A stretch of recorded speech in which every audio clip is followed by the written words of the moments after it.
Since 2017, the Italian Wine Podcast has exploded and expects to hit 6 million listens by the end of July 2023. We're celebrating this success by recognizing those who have shared the journey with us and giving them the opportunity to contribute to the ongoing success of the shows. By buying a paper copy of the Italian Wine Unplugged 2.0 or making a donation to help the ongoing running costs, members of the international Italian wine community will be given the chance to nominate future guests and even enter a prize draw to have lunch with Stevie Kim and Professor Attilio Scienza. To find out more, visit us at italianwinepodcast.com. Chin chin!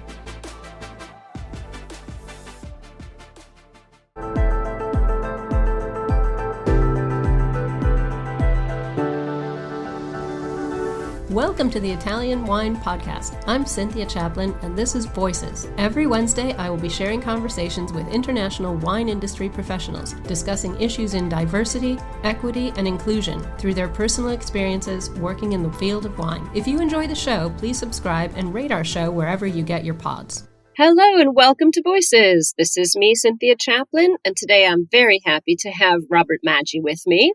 Robert was a recent VIA student in London last summer in 2022, where he successfully passed our rigorous exam and became an Italian wine ambassador.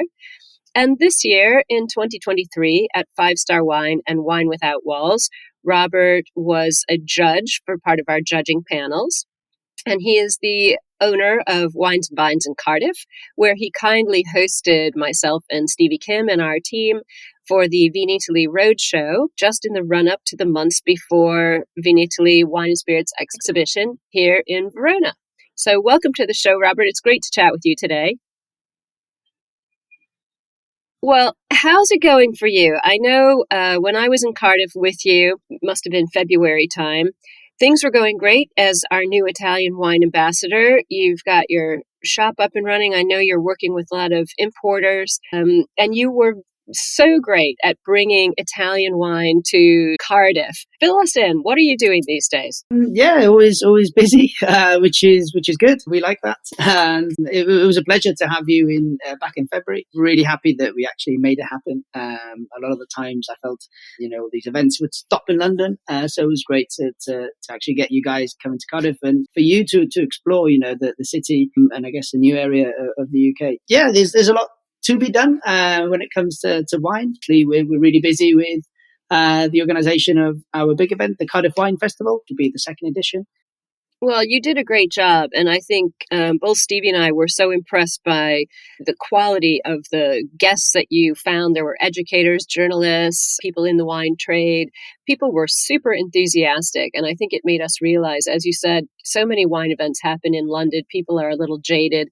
And going out to other cities in the UK is something that we're really going to look into. And I think that's something we'll really be doing in the future. So you can consider yourself the driving force for bringing Italian wine to parts of the UK besides London. So thanks for that. No, amazing. You're welcome. Well, it was really fun to also have you here as a judge. And it was your first time judging for 5-Star Wines and Wine Without Walls. And that was just a couple of weeks ago, right between our VIA Verona class and the Vinitaly Wine and Spirits exhibition. How did you find the judging experience go? What did you think of the selection and the panel that you worked with? It was an amazing experience. Very grateful, obviously, to Stevie to invite me. It was intense. It was great. I knew, it was going to be kind of intense, but it was an amazing 2 days. I'm so glad. And I kind of looking forward to next year already, if the opportunity is there. The whole experience was obviously new to me, but at the same time on the table, I was lucky enough to be there with really knowledgeable experts in the sector. So they helped me a lot to kind of guide me on getting my palate and in general the direction to go to and so I really, really enjoyed it. And it's hard to put into words, and when you're tasting so many wines in such a short time period, and you always have to be focused in making sure that, you do the best that you can, and you judge a wine in such a short time as well. Putting all the factors together it's not easy.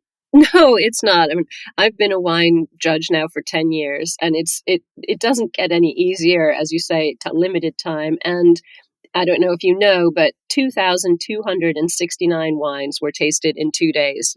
Yes, yeah. Quite a lot. I saw that, and yeah, it's quite a lot. And I felt like a kind of sense of responsibility as well, in the sense that there's a lot of work that goes behind each and every wine.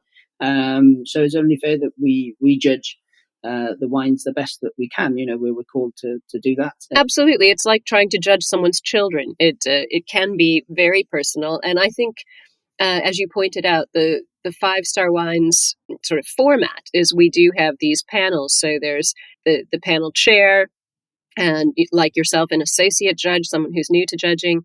There's an enologist from Italian wines and a couple of other judges with more experience. So you do have a very rounded table. I'm glad you enjoyed that. People who can guide new associate judges, the enologist who always has an interesting point of view. We tend to find our Italian enologists mark all the wines low. So that's always fun for us to deal with. And then a very knowledgeable person is the chair who writes the final notes. And it's nice because everyone gets a say. There's a bit of a conversation and a debate. And I don't think that happens in most judging, which generally tends to take place on your own. No, it was funny as well to see how the kind of palettes worked in different ways. So on the table, we had obviously people from the US, from other countries in Europe, and you can see how the Italian enologist palette always kind of went in the same direction, whereas the other guys, kind of had different views on the wine, which I guess is good at the same time. Absolutely, and I think it's really good to share those perspectives. We had over 70 judges, and we do take them from all over the world. We want Italian wine to get out into the world even more than it already is. So having an international group of judges is definitely helpful. You yourself have background in Italy. I know your family history is in Puglia. How did you get to Wales? How did you get into wine? I'm a little bit cheating here. I am Italian. I'm half Italian, half Welsh. Very lucky that my mum brought me up with 2 languages, so I'm bilingual. But my heart really is Italian. I grew up in Bari, in Puglia. And then I moved over to Wales for university. This was over 10 years ago. And then after traveling the world a little bit, 5 years ago, I came back to the UK and I was settled in Cardiff. So I started working in wine when I was still in Italy, decided I wanted to do my own thing when I moved here to the UK. And that's when it all started, really. Well, as I said, we saw a lot of excitement for Italian wine when we did the Vinitaly Roadshow in Cardiff with you. What's the wine market like in Wales? I think people tend to forget that Wales is its own country. It's part of the UK, but it doesn't always fall into the hard numerical data that we get. What's the wine market like? And in particular, what's the Italian wine market like in Wales? I feel like there's a lot that can be done still.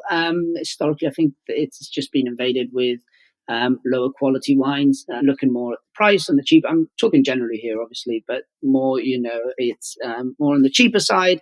It's a country maybe that drinks a little bit more beer rather than wine. And most importantly, I think we can't compare London with the rest of the UK. I think London, it's its own bubble. It's way ahead in terms of trends, in terms of consumptions and how much consumers are willing to spend, which is important.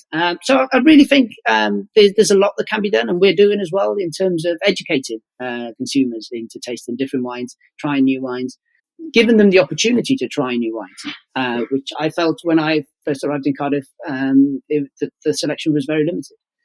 Well, that's so important, pointing out that educational aspect. There is a need to educate consumers, especially when we're talking about Italian wine. So many different native grapes that nobody's ever heard of, a lot of different structure, a lot of textural white wines that people aren't used to. So sort of banging that drum and explaining those things is so helpful to get the message out there.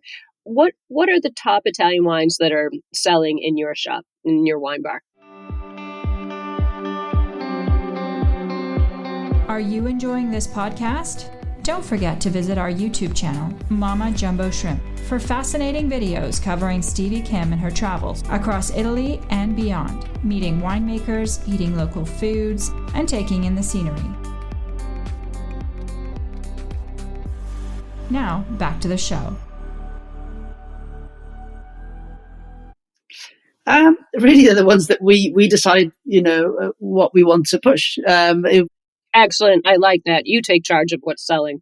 Yeah, exactly. And I think that's important. You need to have that relationship with your customer, and eventually they'll trust you. And just open the bottles, don't be afraid to open a bottle and give a little taster before they actually commit to a glass. This is the way we think it. We like to go. Just be flexible.